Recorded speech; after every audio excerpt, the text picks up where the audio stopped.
l'ego transgénérationnel.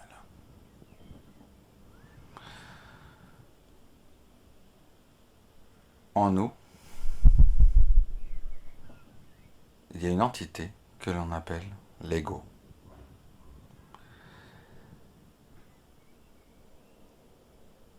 Un esprit conceptuel et la nature de l'esprit.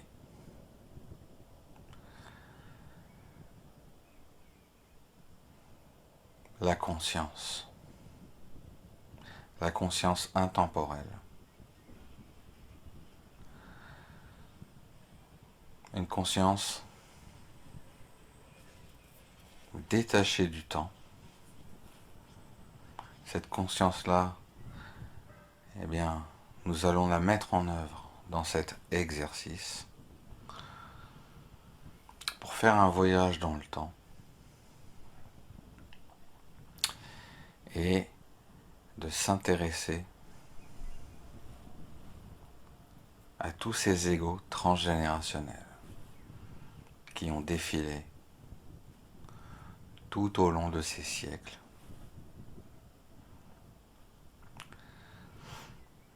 Donc installez-vous confortablement, prenez quelques respirations en gonflant le ventre et en expirant par la bouche.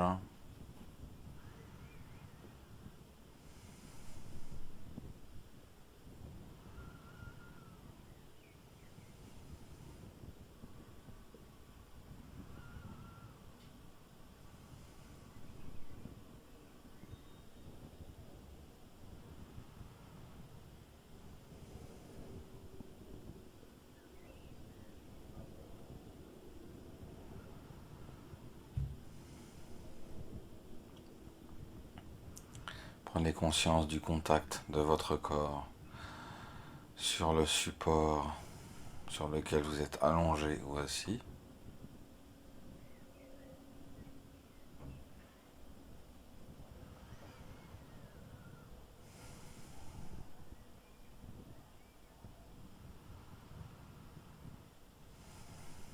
Voilà, maintenant nous allons démarrer la réflexion. Nous allons commencer à notre siècle, au début des années 2000. Comment était l'ego des gens au début des années 2000? Quel était son fonctionnement? Comment cet ego appréhendait-il la souffrance? Comment était-il en réaction? Quelle était sa saisie par rapport à des sensations désagréables?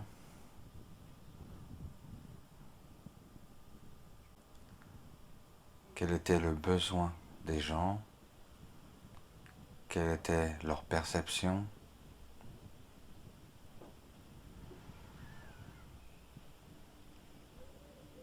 Quel rapport avaient-ils avec leur véritable nature? Quel était leur degré de conscience, d'éveil?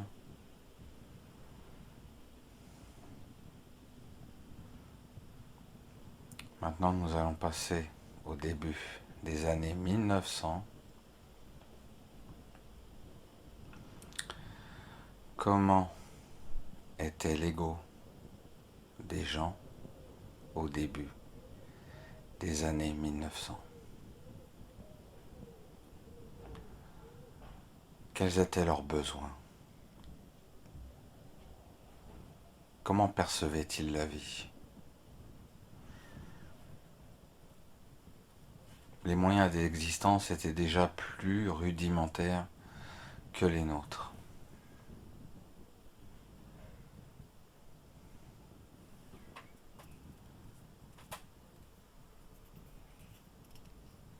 Quel était leur mode d'épanouissement?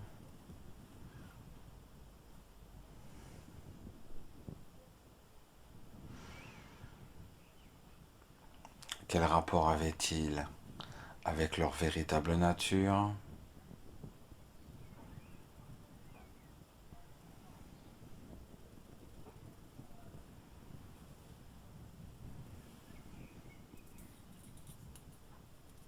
Quel était leur mode de vie? Quel rapport avaient-ils dans leur famille? Y avait-il plus de solidarité?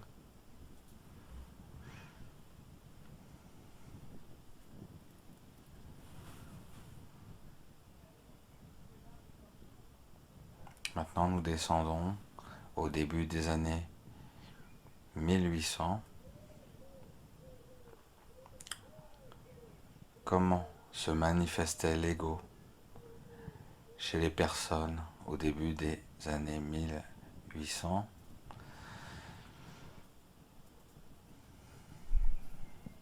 Quel était son mode de réaction? Était-il plus sur la défensive que par rapport à nous actuellement? Les conditions des existences étaient beaucoup plus rudimentaires que les nôtres.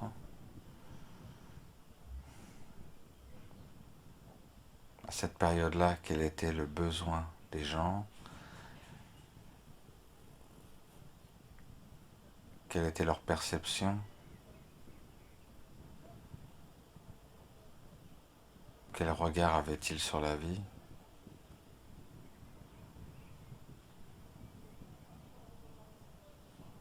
Quel était leur mode d'épanouissement? Comment trouvaient-ils de la joie à cette période?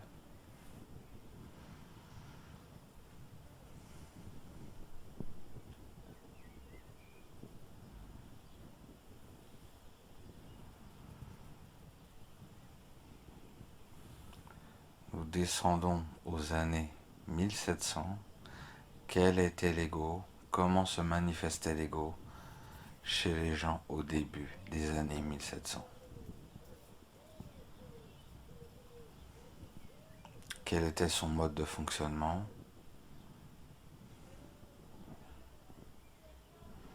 Comment réagissait-il aux difficultés? À cette période-là, quel était le degré d'acceptation des personnes?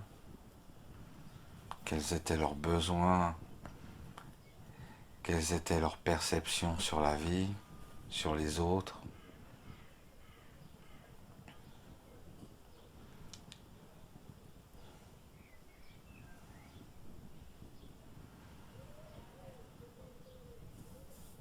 Quels étaient leurs moyens d'épanouissement?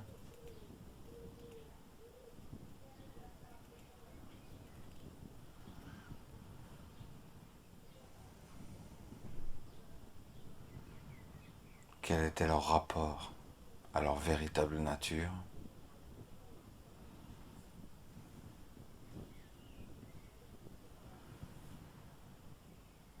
Maintenant, nous descendons au début des années 1600. Comment était l'ego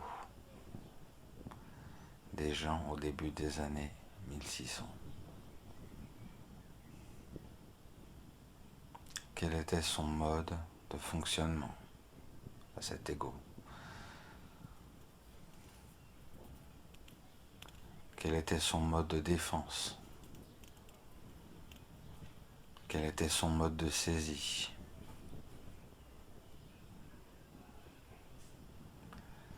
À cette période-là, les gens savaient-ils vraiment lâcher prise? Quels étaient leurs modes d'épanouissement? Comment trouvaient-ils de la joie dans leur existence? Les moyens d'existence étaient beaucoup plus rudimentaires que les nôtres.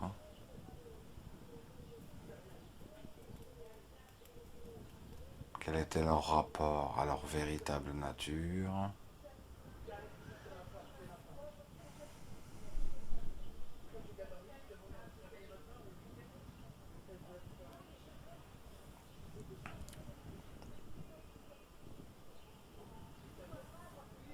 Maintenant, nous descendons au début des années 1500.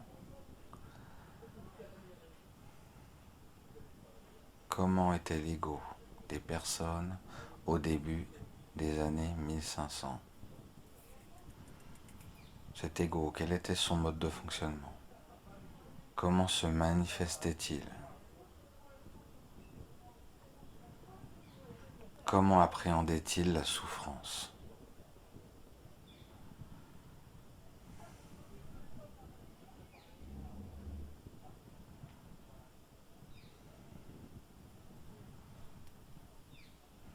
À cette période-là, quel était le niveau de conscience des personnes? Quel était leur rapport à leur véritable nature?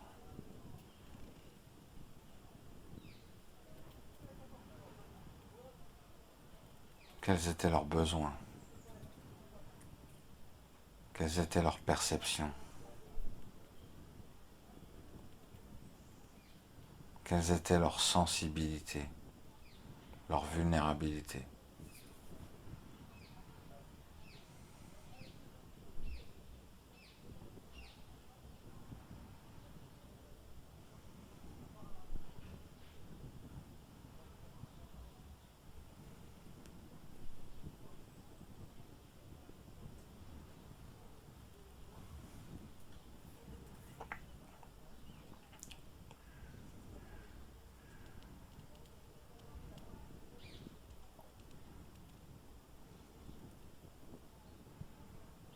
Voilà, maintenant laissez-vous tranquillement relaxer. Je vous remercie.